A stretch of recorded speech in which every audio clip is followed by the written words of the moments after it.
Women's टी20 world cup में भारतीय महिला टीम की भिड़ंत हुई न्यूजीलैंड से और भारतीय टीम 58 रनों से मुकाबला हार गई। मैच में जो जीत और हार के बीच अंतर था, इसे कम किया जा सकता था थोड़ा, लेकिन भारत की ओर से कोई भी बल्लेबाज क्रीज पर टिक नहीं सकी। चाहे वो स्मृति मंधाना हो, कप्तान हरमनप्रीत कौर हो, सब 10, 12, 15 रन बना करके जल्दी जल्दी आउट होके चले गए। जेमिमा रॉड्रिक्स, शेफाली वर्मा, ऋचा घोष, कोई भी बड़ी पारी नहीं खेल सका। इस वजह से इतनी बड़ी हार 58 रनों की टीम इंडिया को झेलनी पड़ी। इस मुकाबले के दौरान एक रनआउट भी विवादों में रहा।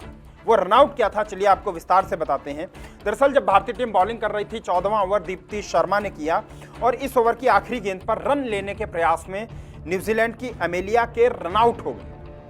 वो रन लेने की कोशिश कर रही थी लेकिन वो रन आउट हो गई, लेकिन अंपायर ने उन्हें आउट नहीं दिया। क्यों आउट नहीं दिया अंपायर ने, ये भी आपको बताते हैं।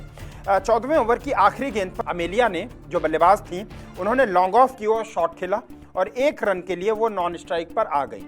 इसके बाद अंपायर ने बॉलर दीप्ति शर्मा को उनकी कैप दे दी और ओवर खत्म हो गया। कैप देने के साथ ही, जो कि अंपायर ने अगर गेंदबाज को कैप दे दी उसकी, तो इसका मतलब है कि ये इंडिकेशन है ओवर खत्म होने का। लेकिन गेंद भारतीय कप्तान हरमनप्रीत कौर के हाथों में थी और उन्होंने उसे गेंदबाज की तरफ नहीं फेंका, मतलब दीप्ति की ओर नहीं फेंका, उन्होंने विकेटकीपर की तरफ फेंका। और इस दौरान विकेटकीपर की ओर फेंका तो जो बल्लेबाज थे न्यूजीलैंड की, सोफी डिवाइन और अमेलिया केर, इन्हें टाइम मिल गया रन लेने का, तो ये रन लेने के लिए दौड़ पड़ी।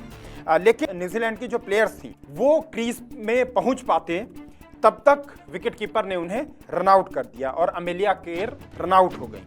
अमेलिया खुद को रनआउट मानकर पवेलियन की ओर चल पड़ी, लेकिन थर्ड अंपायर ने उन्हें वापस बुला लिया।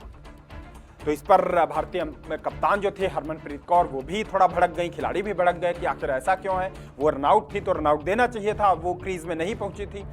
लेकिन अंपायर ने बताया कि वो ओवर चूंकि खत्म हो चुका था और ओवर खत्म होने का संकेत अंपायर कर चुके थे, इस वजह से इसे डेड बॉल माना गया और अमेलिया के रनआउट होने के बावजूद आउट होने से बच गई। और इसके बाद नोकझोंक भी हुई, थोड़ी सी बहसबाजी भी नजर आई कप्तान हरमनप्रीत कौर और अंपायर्स के बीच में, लेकिन नतीजा जो था वो भारत के पक्ष में नहीं आया और भारत को विकेट नहीं मिला। हालांकि अमेलिया केर फिर उसके बाद आउट हो गई थी, लेकिन यह नतीजा नहीं आया भारत के पक्ष में और इसका कुछ खास असर मुकाबले पर पड़ा भी नहीं, क्योंकि भारत 58 रनों से एक तरफा मैच हार गया।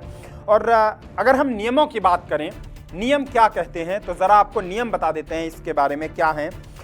ये नियम बहुत ही अहम है और नियम ये बताया गया है इसमें, एमसीसी के अगर नियमों के अकॉर्डिंग देखा जाए तो इसमें गेंद डेड है या नहीं, इसका अंतिम फैसला अंपायर ही करेंगे और गेंद को तब डेड बॉल माना जाएगा जब अंपायर को यह स्पष्ट हो जाए कि फील्डिंग करने वाली टीम और विकेट पर मौजूद दोनों टीमों ने यह मान लिया है कि गेंद डेड हो चुकी है। गेंद डेड हो चुकी है मतलब कि अभी गेम एक्टिव नहीं है, अभी गेंदबाज नेक्स्ट बॉल करने के लिए एक्टिव नहीं है। जब तक अंपायर हर ओवर के बाद ओवर या टाइम नहीं बोल देते तब तक गेंद डेड नहीं होगी। ये भी एमसीसी के नियम है और ये अंपायर के ऊपर होता है कि ओवर खत्म होने के बाद ओवर या टाइम में से वो क्या बोलता है, कि मतलब टाइम बोलता है तो मतलब अभी है वक्त बचा हुआ, और अगर उसने ओवर फिनिश बोल दिया तो ओवर खत्म माना जाता है। जब गेंद डेड हो जाती है तो बॉलर एंड पर खड़ा अंपायर डेड बॉल होने का संकेत दे सकता है। अगर उसे लगता है कि इसकी जानकारी प्लेयर्स को देना आवश्यक है, ज़रूरी है, तो वो उन्हें इसके बारे में बता सकते हैं। अंपायर्स बता देते हैं गेंदबाज को कि ये आपकी डेड बॉल है तो आपको दोबारा से अभी बॉल डालनी होगी। तो ये कुछ नियम है, लेकिन इन्हीं नियमों के तहत अंपायर्स ने न्यूजीलैंड के बल्लेबाज को नॉट आउट करा दिया और रनआउट होने के बावजूद न्यूजीलैंड के बल्लेबाज बच गईं और उन्हें दोबारा से बैटिंग करने का मौका मिला।